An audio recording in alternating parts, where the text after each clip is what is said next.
is an Austrian-born social system scientist, a cultural historian, an attorney, a futurist, a visionary, who's really devoted so much of her life to exploring models that inform how we see, understand, and shift the ways we interact with each other in the world. And today's call, because she has such a breadth of work, today's call will be focusing on one of those models, the Partnership Domination Social Scale. And so she has such an incredible body of work. If folks are big readers, her first and likely most well-known book is The Chalice and the Blade. She's also written, oh, nice, Ruby. Amazing. Oh, hello. All right. Extra Zoom emphasis, along with The Real Wealth of Nations, Nurturing Our Humanity, The Power of Partnership, and so many more. Riane, at her ripe young age, is continuing to work, and she is the founder and president of the Center for Partnership Systems and continues her commitment to serving as a champion in building more equitable, caring, and sustainable systems. And with that, Riane, I'm going to put you in the hot seat and start with our first question. Given that we'll be focusing today's session on your framework of the Partnership Domination Social Scale, we're curious to hear and learn about how you came to pay attention to this and the patterns of partnership and domination, and how this work emerged in your life and why you care about this. Well, I think, first of all, it's a pleasure to be with you. And it really is an unexpected pleasure to be interviewed by you, Christine. And I hope to also, of course, talk to Fabian and to all of you. Um, my life is really like the pieces of a jigsaw puzzle. Um, I was I born not in the United States where I now live, but in Austria, in Vienna. And my passion for this work is deeply rooted in my childhood experiences, as you know, Christine. My parents and I had to flee from the Holocaust, and most of my extended family, aunts, grandparents, uncles, cousins, were murdered by the Nazis in the Holocaust.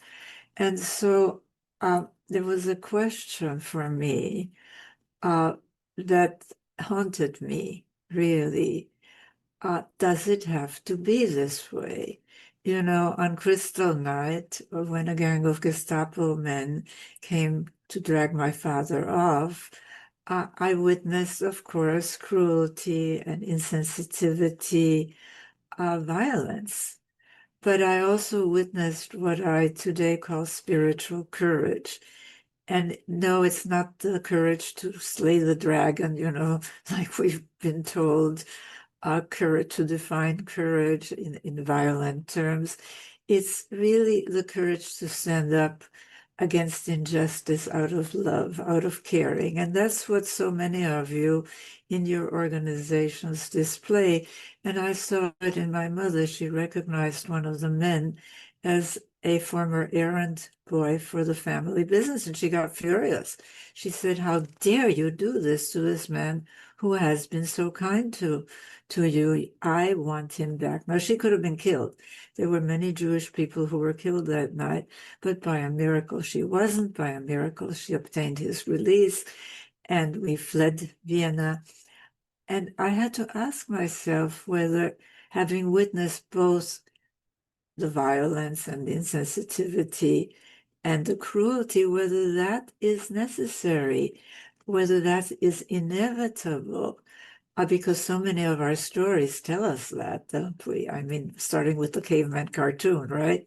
You know, on the one hand, he's got a weapon, a club, and with the other hand, he's dragging a woman by the hair. So injustice, male dominance, violence, that's, supposedly baked in. Or is there an alternative when we humans, as I saw in my mother, have such a capacity for caring, like all of you do, for nonviolence, uh, for really making ours a better world? And that is how it all started. Many years later, I embarked, after many, many experiences, I embarked on my multidisciplinary, cross-cultural, transhistorical, whole systems research.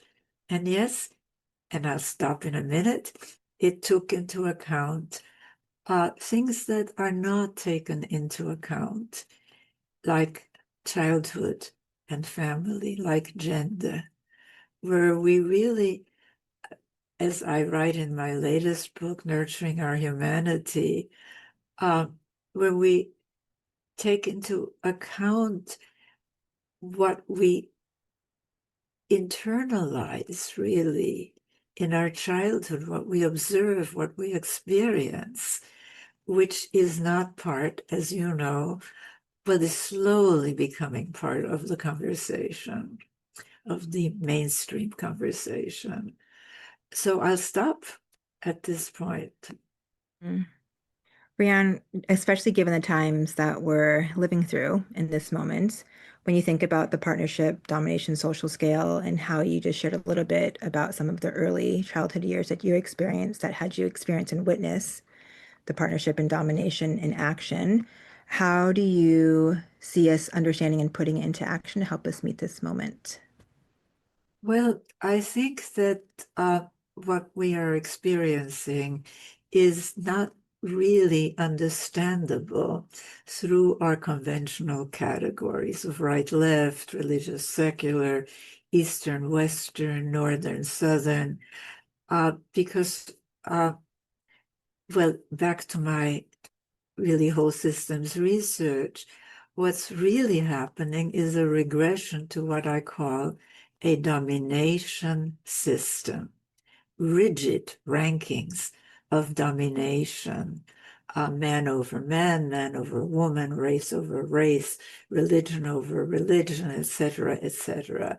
But this regression is really being countered, is really arising in countering um, movements towards partnership, towards the other side, if you will, of what I call the partnership domination social scale.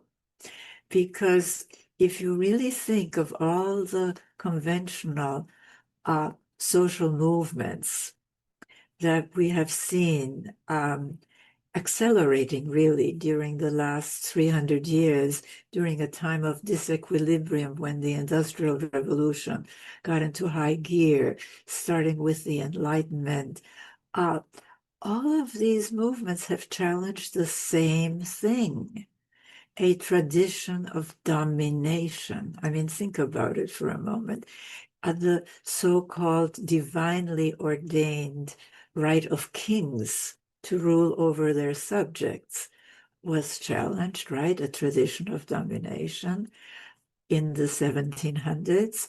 In the 1700s, late 1700s, and early 1800s came the feminist movement challenging another tradition of domination, the so-called divinely ordained right of men to rule over the women and children in the quote castles, military metaphor, right, of their homes.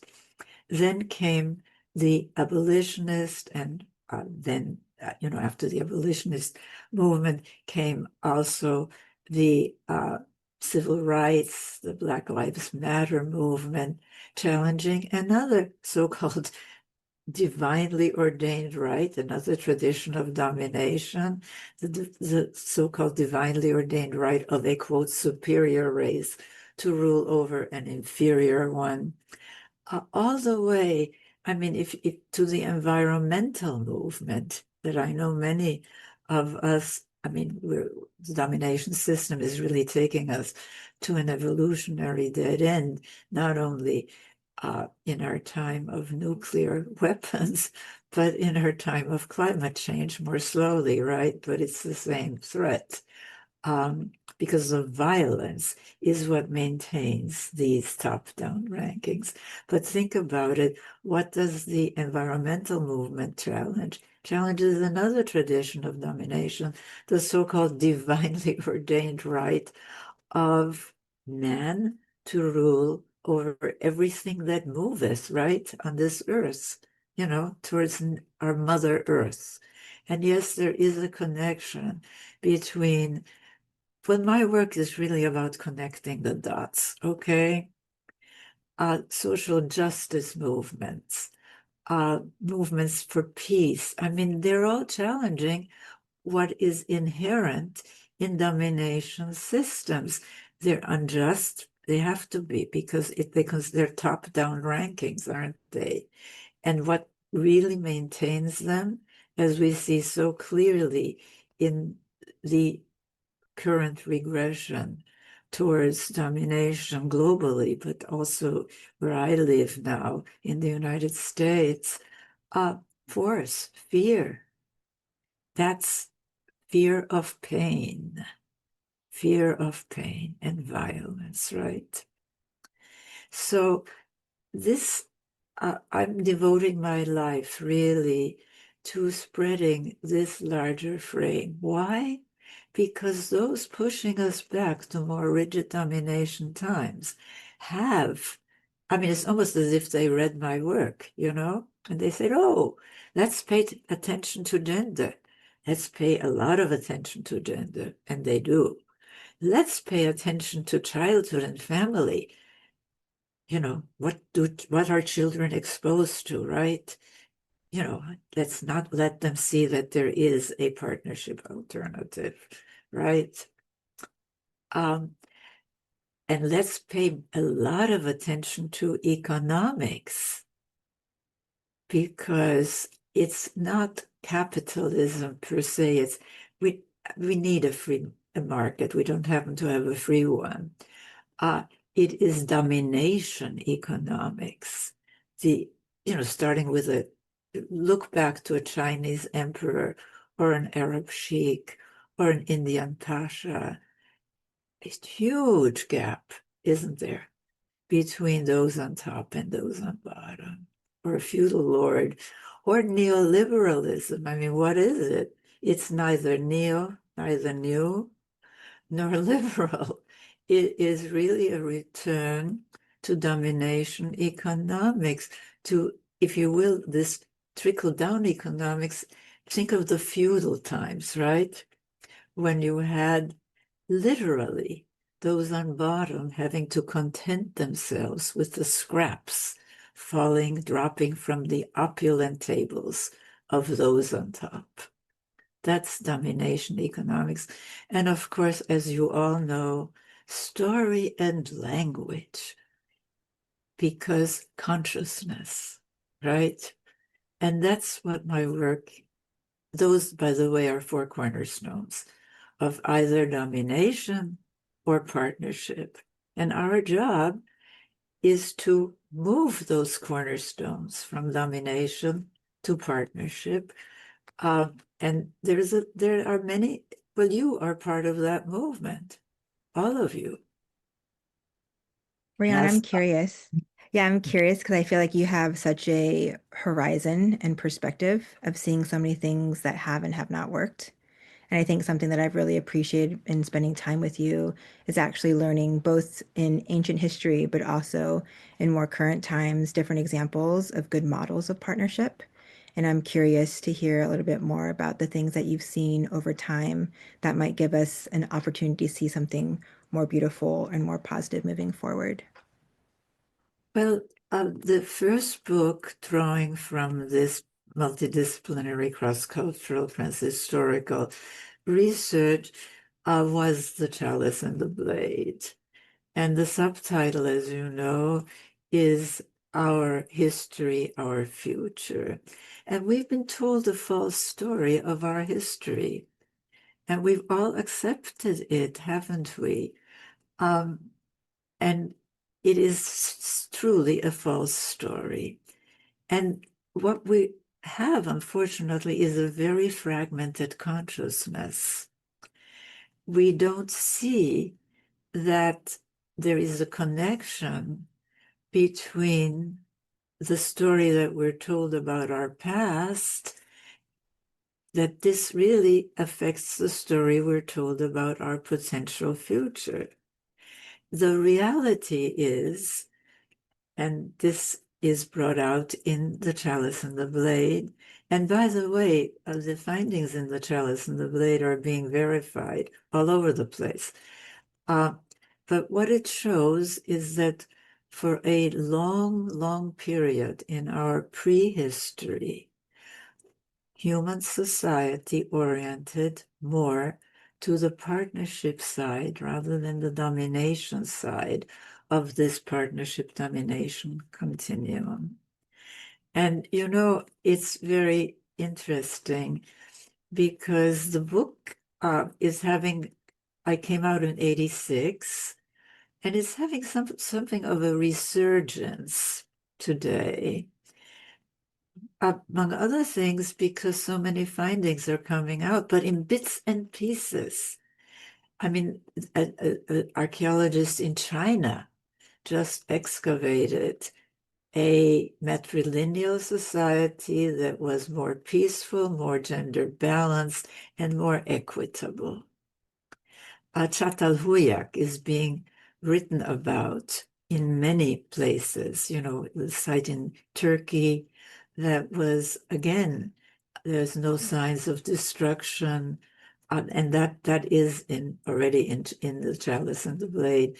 No signs of destruction through warfare for 1,000 years. My goodness. I mean, can you imagine?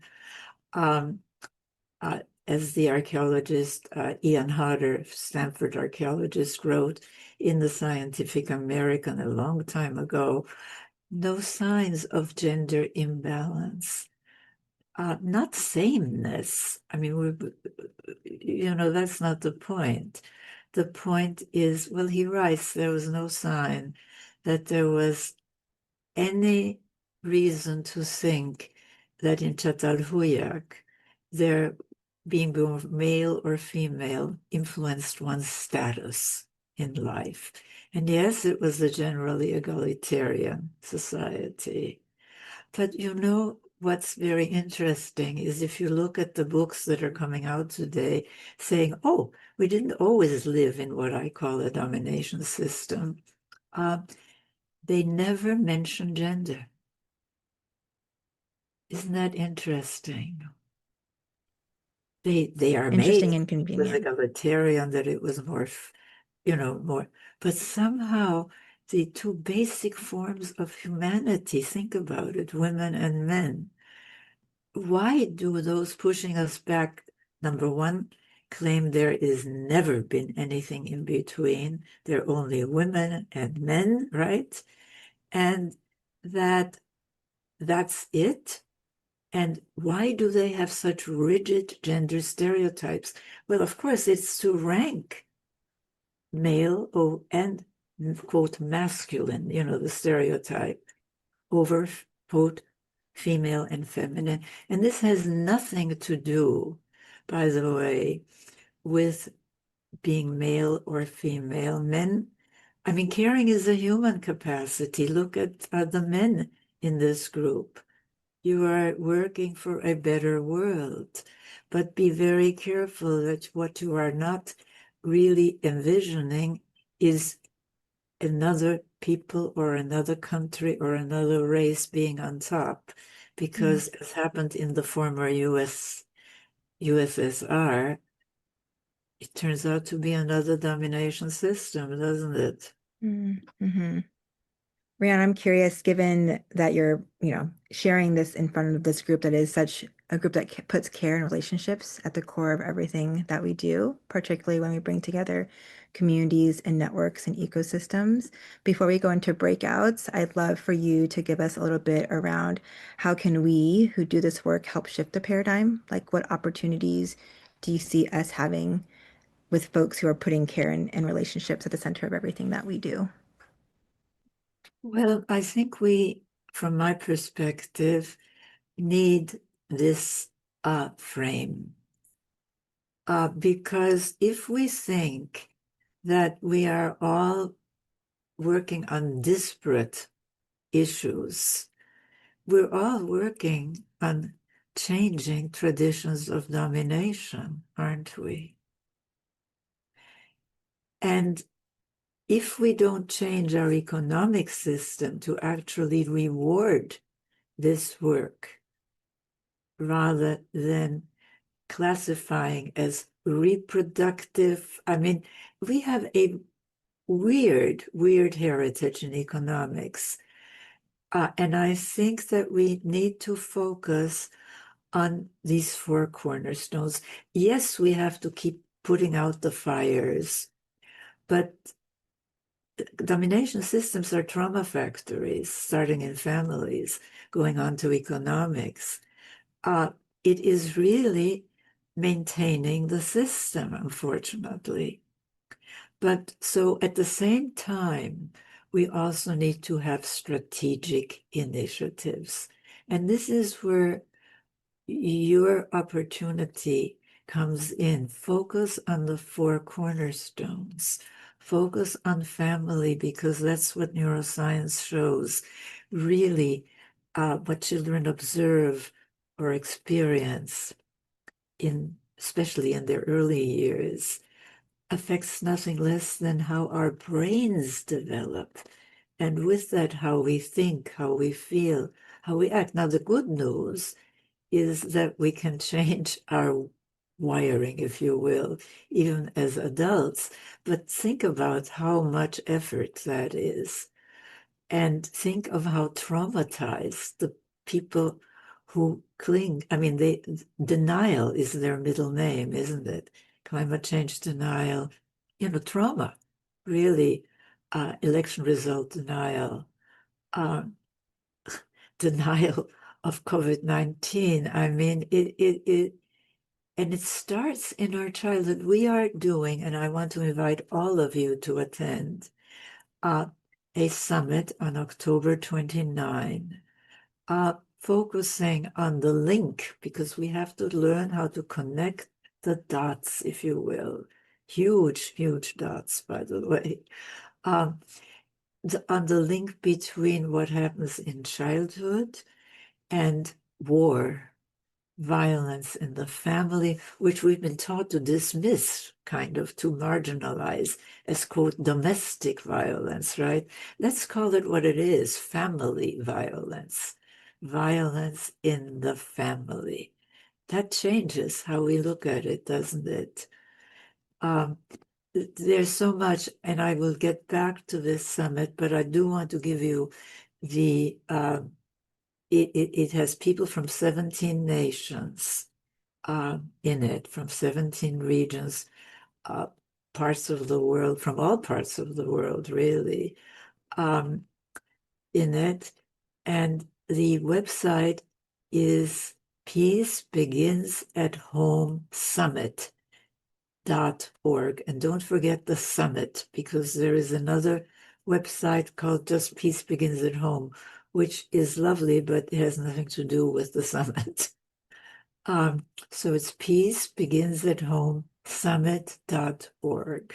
Thanks, Ria. I just shared that link in the chat, and I know they're going to go into breakouts for a little bit. I think Riane also is going to join one of the breakouts. And Fob put the question in the chat in terms of just hearing a little bit of what Riane shared, and also I think so much of what we all know and experience. What opportunities do you see in yourself and in your work to shift the paradigm from domination to partnership? And I think we'll have about 10 to 15 minutes, Fob, in small breakout groups, and then we'll come back and have open discussion and Q&A. But thanks, Riane, for giving us a little bit of a primer and giving us some of your kind of more historical perspective on the Partnership Domination Social Scale. Bob, are the breakout rooms ready?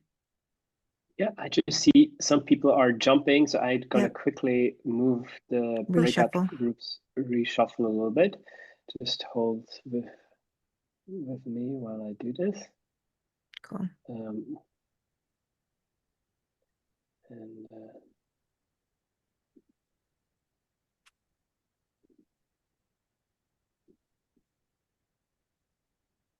Hi, Lauren. Good to see you.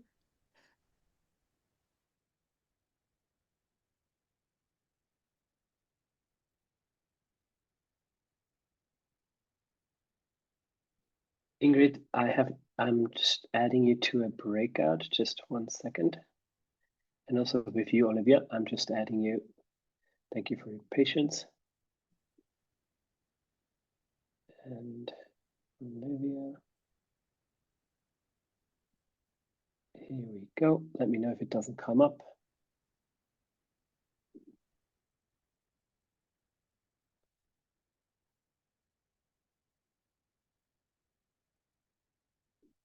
And Michelle,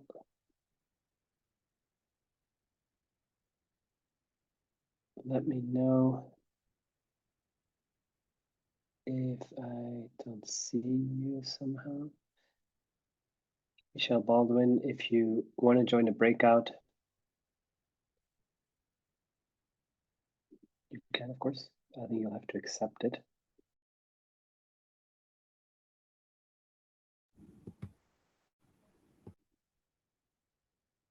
Welcome back, Ingrid and Rebecca. I think your group was a little small, so apologies. Just people were moving around, and I hope you had a nice time together. Yes, thank you.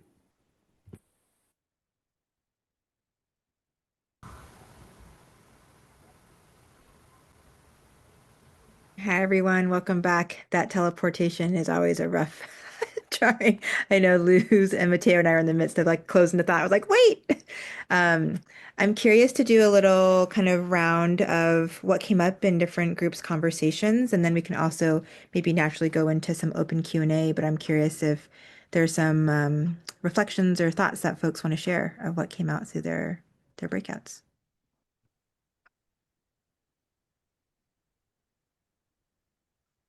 I know this group is not shy.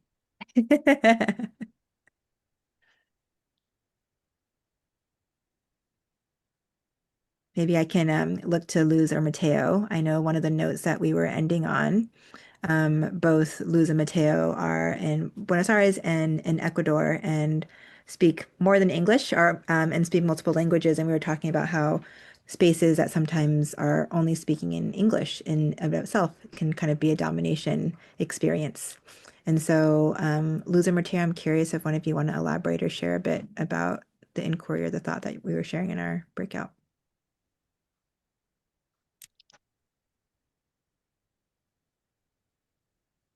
Yeah, well, we were discussing about how language itself it can be a sign of dominance or not. And I was sharing an experience of one of the networks that I work with that was founded as a bilingual network in Spanish and English, and how difficult it is to keep this double language thing present all the time. Not at times, not only for written communications, but all the time to find possible ways, possible in the sense that they are not extremely expensive because you can always hire translators, but that is not feasible most of the time, and be able to make true connections and deep connections on a day-to-day basis. But at least having the like the true intention and the acknowledgement that not everyone needs to speak a certain language, and that a lot of knowledge is being created and a lot of exchanges are happening in other languages that we do not speak. So this is what we are discussing here and talking and exchanging, and it's great, but we need to be aware that other conversations are happening in other languages that we are not aware of, and we need to be able to have some type of dialogue with those conversations too. Thank you, Luz. I'm curious if someone else wants to jump in. You remind me of when I was trying to learn Esperanto, because it was supposed to be and then there was nobody to talk to.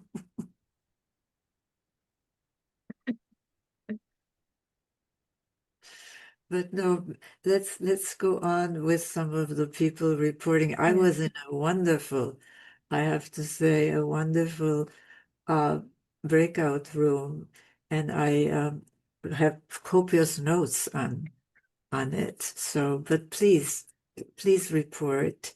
Yeah. Oh, Olivia, please, I saw you come off mute. I'm not a very good reporter, but I really like to share that what has just been said really resonated with me. And I think, for example, in our work in DRC, there are lots of languages that aren't written, and ownership of those languages, ownership of indigenous knowledge, how that corresponds to AI and large language models is something that I think is really important in this conversation. Beautiful. Thank you for sharing that, Olivia. I'm curious about how language plays a part in how we express things, because obviously in each different culture, with each different language, the way that it is, we're capable of expressing things very differently. And as I'm learning a different language at the moment, sort of looking at Japanese and Korean, and it's so different to English. And it's the reason why I'm learning it. There's no other purpose at all, but it's just because I want to understand what is it like to look at different sentence structure, different alphabets. What does that feel like?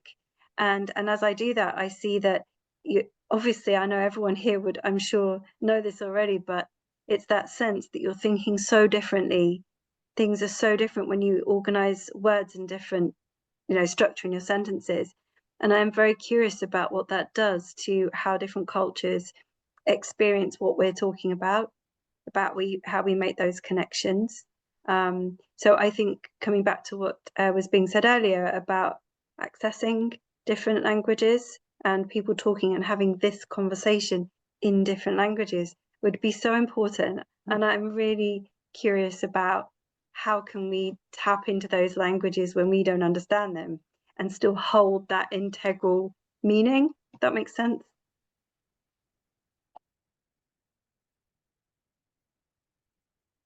Well, there's Thanks for another sharing that, Taryn. aspect of language. Most of our languages we inherited from Indo-Europeans, who were the invaders, who the evidence seems to show brought with them the domination system. And so most of our languages are very sexist and quite violent, especially the Romance languages and Japanese. I mean, there's a woman's language and a man's language, It is really, that's the long-term work, because our job right now is to show that there is a better alternative and to work on the fundamentals at the same time that we're working on whatever it is that we're working on. Thank you, Riane, for offering that. Yeah. But I'd like to hear from more people. I think Lauren and Cecilia, I'm looking at you too, because I think you were in the breakout with Riane, if there's anything that came up in your conversation. A lot came out. My gosh. I mean, it was a fantastic group. And if you don't want to report on it, I will. I would say, please, I would, because we didn't get fully around the circle back to you, Riane. So if you would reflect on some of the things that stood out to you, and then I can chime in if anything was missing or if I heard something else. But please go ahead. Well, first of all, Celia spoke about the environmental work and how she noticed that so many of the people who were in the negotiations left out the indigenous people, left out the people who perhaps can give a different perspective rather than the conquest and domination of nature. That, let's face it, we have all been taught, So, and by the way, do you know my friend? I have a good friend in Brazil, Thais Corral. Do you know Thais? Yes, good. So I know that, see, all of what you're doing is moving towards the partnership system. And this takes me very much to what Lauren said about working to to really bridge the polarization. And what I brought out, I think, and Lauren agreed, that we do have to have some standards. And these are human rights standards. Because to go straight to postmodernism, we're lost, because people then go back to their old standards, which are domination standards. So, but she also brought out how deeply baked into all of us is the in-group versus out-group thinking and acting and judgmental acting of domination that is really part of our domination heritage. And it's something to just be aware of. You know, and don't think of trying to be perfect, please, because the saying that the perfect is the enemy of the good is quite accurate.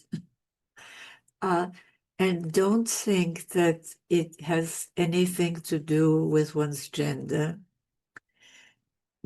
even though when you come right down to it, it is when children observe that the, quote, masculine, which is in domination systems, a stereotype, equated with not having soft emotions.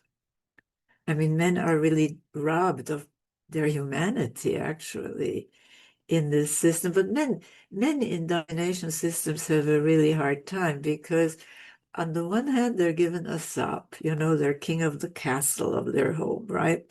But on the other, they have to give nothing less than their lives because some guy on top, like a Putin, wants more real estate, right? So what we need to do is to show that there is a better alternative. And I think that the place perhaps to start is with spirituality, because all the spiritual traditions have at their core this sense of interconnection. And this interconnection is actually a reality today globally. Think about it. We not only have technologies of communication and transportation that make us totally interconnected, but we also have technologies of destruction, nuclear bombs, right? That can destroy us all, not to speak of more slowly the climate change. And Mother Nature is reacting to that, isn't she? So we have to start with the core of the spiritual traditions, not with the dominator overlay. And one of the projects that I have so wanted to do, but it's very hard to do, is to get representatives of all the world's faiths together to really sort the grain, you know, the core principles of caring, of care, you know, of love, of do unto others as you would have them do unto you, from the chaff. And I hope, I mean, I'm very much thinking now of legacy, really. I hope that somewhere, somehow, someone will do that. Because it is so very important. And it strikes me, Lauren, that that might be a project that those in your group who are both from the quote left and the quote right would like to undertake, to just think of what happened in the course of domination history. And why do we have stories that blame woman, Eve, Pandora, for all of humanity's ills? And why do we have stories like original sin and selfish genes, both of which tell us that we're basically selfish, as does what has, I mean, really, Smith is a very strange person in our intellectual history because of his being both a moralist and the quote father of capitalism. Mm-hmm. But the point of both socialism and capitalism, and I'm going to really talk about that for a minute, is that they both perpetuate this gendered system of values, where anything associated with the feminine, quote unquote, caring is marginalized. I mean, think about it. Whether there's nothing in either socialist or Marxist or in Smith's writings about caring for nature. And there is, in their time, the norm was what they perpetuated, which is that caring in households was to be done for free by a woman in a male-controlled household. That's our heritage. And believe you me, it is carried on still. It is baked into our metrics, our GDP and GNP, where a tree is not part of GDP until it is dead, until it is a log. And neither is part of GDP the work of caring for people in households starting at birth. This makes absolutely no sense, does it? But that's what we have learned, have been taught to accept. And I always go back to economics because we have to give value to the work that we do, which is the work of changing the values, the values. Riane, I'm gonna I know that we're coming to the top of the hour, and so I know folks might have to jump off, and then we can have go a little bit farther for a little after party with Riane too. But Riane, any closing words in our final minute before some folks might have to jump off? Well, I think that we have to keep in mind the human rights standards and think of humanities as pretty ridiculous because they leave out the majority of humanity, women and children. I mean, think about it. And we have to change that. That's all. I mean, that's another project. What are humanities, for goodness sakes? I mean, you know, it's beginning to change, but at a glacial pace. Mm-hmm. Mm-hmm. And we have to accelerate the pace. And this means really focusing on the four cornerstones. I mean, especially on changing the economic system to reflect our values. Beautiful, Riane. Thank you for that. I know that we're at the top of the hour, so if folks need to jump off, please do. And if folks still have questions that they'd like to ask Riane, please either put them in chat or just come off mute. But Riane, thank you so much for taking the time to share a little bit of your morning with us. And thanks everyone for being in this conversation together. FOB, one of many more conversations with this Wasan network. Well, I thank you all. And remember that all education, and we are all in the process of changing not only institutions, but consciousness, are process, content, and structure. We really need to change the stories, the language, and be aware of phrases like kill two birds with one stone. Why not hatch two birds from one egg, right?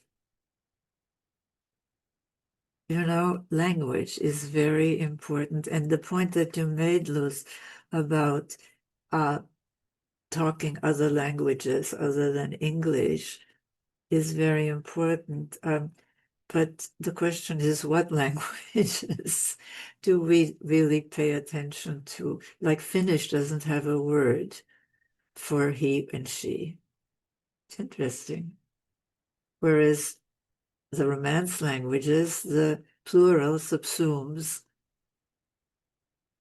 everybody, one guy in the group, and it becomes masculine, right? Why?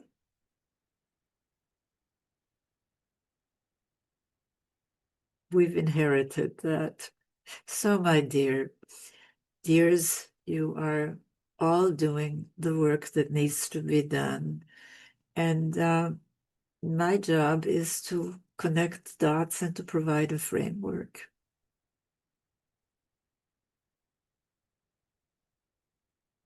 So thanks, Riane. Any other final questions? I know Ruby, Ingrid, Rebecca, we haven't heard from you. If you have any questions. Thanks, Ingrid. Good to see you. Well, thank you all so much. I haven't heard from you, Fabian. So can we hear from you?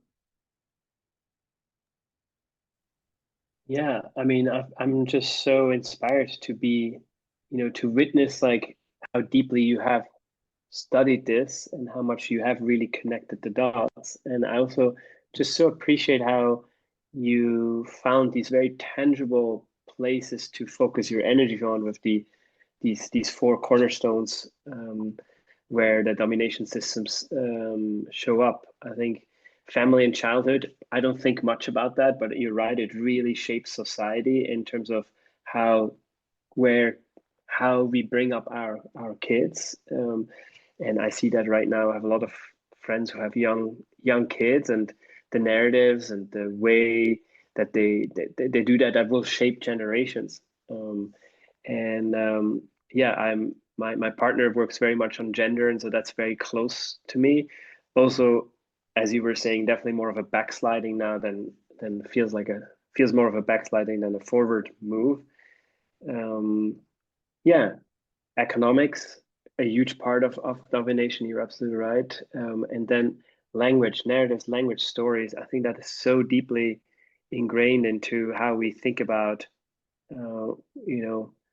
one over the other versus one next to the other. And I do think what I'm taking also from this conversation is just how when we bring groups together, how can we be really extra sensitive to moments of domination when we use English as the dominant language, when we use a certain place to convene, when we use there's so much, I think, in the details. Domination can be hidden in so many of the elements when we then also replicate some of these systems. And many of us are have become quite aware of also that the convener or the organizing convener, often actually brings a sense of domination to the table as an organ. It seems to be very easily as an organization to bring that as a kind of the standard modus operandi. And this is just creating a lot of awareness for me that I think there's opportunities. And I often think as communities as little bubbles to practice better futures. And I do think communities are bubbles to create futures of partnership, to practice that muscle. So, well, I think that language is so important. I had to introduce the term hierarchies of actualization as compared to hierarchies of domination. Why? Because every society needs parents, needs teachers, needs managers, needs leaders, but how power is conceptualized and used does not have to be the same.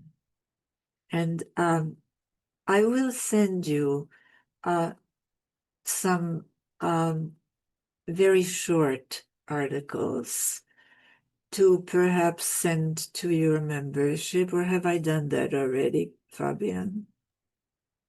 No, not that I know of, no. Yeah, I will send you an interview of me from the Scientific American, and actually two short, very short articles from Cosmos, which is the publication of the Professional Futurist Society. And one of them is on the four cornerstones, showing how the domination regression is focusing on the four cornerstones. And we have to also do that.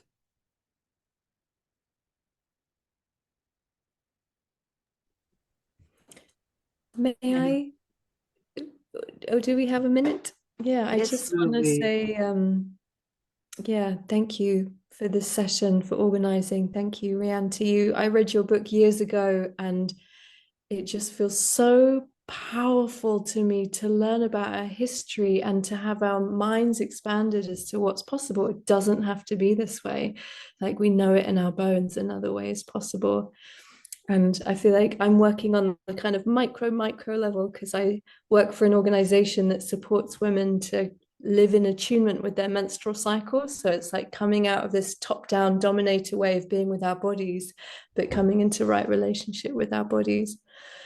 And I think the piece that I'm really taking from this session is the piece around interconnection, that it starts with the spirituality and the stories that we tell ourselves. So really, yeah, grateful for that nugget. Grateful to be here. Thank you. Thank you. And thank you for doing the work on this natural function, which we have been taught to call the curse. Yeah. I mean, Another example. Really, but see, all of this, you are familiar with the chalice and the blade, but I want to urge everyone to read my subsequent books. And if you don't have time for anything else, read two of them. One is the book on economics, which is the real wealth of nations, creating a caring economics, because that's what we have to do. It's not moving to, of course we need enlightened government policies, and of course we need a really free market. I mean, but that's not the argument. I mean, that's the argument, but it's a distraction, isn't it? To just keep fighting which of these two really domination tainted systems, which both relegate to reproductive work the three life-sustaining sectors: the natural economy, the volunteer community economy, and the household economy. And that's still being taught in our business schools, in our economic schools. And it is a spurious distinction that we've got to get rid of. So I thank you all so much for this opportunity. And I want to hear what you do with this. And the other book is called Nurturing Our Humanity, which came out with Oxford University Press in 2019. And it draws very heavily from neuroscience, but not in bits and pieces, again, connecting the dots. So those, I mean, and if you can, read some of the other books, but those plus Chalice and the Blade are the ones that I think are fundamental, really, to a change in consciousness. So thank you so much. Thank you, Riane. I know, Christine, I don't know if you are able to chat for a quick moment and say thank yous and goodbyes. Thank you. You are on mute, but yeah, I'm here. Just things happening with the event that I'm at, so I gotta I gotta jump, but Riane, thank you so much. Ruby, it was so nice to see you. Luz, nice to meet you. Rebecca, thank you for being here. Thanks so much. Feels like I should crank stuff. Yeah. Thank you. Thank you. So wait. It's Thank you wonderful very to much. see all of you. And I guess I should leave and let you and Fabian talk to each other. But thank you, Luz. And really Thank you. thank all of the people who attended. We are very We will for grateful. sure. Yeah, Okay. very Thank you. grateful. Thank you so much for your time, Riane. It was really special to have you with us. Thank you very, very much. And Jacob, I never saw you. Jacob, Is he Lucas. still here? There he is. There you are. Hello. You were very quiet. I'm gonna tune into your summit.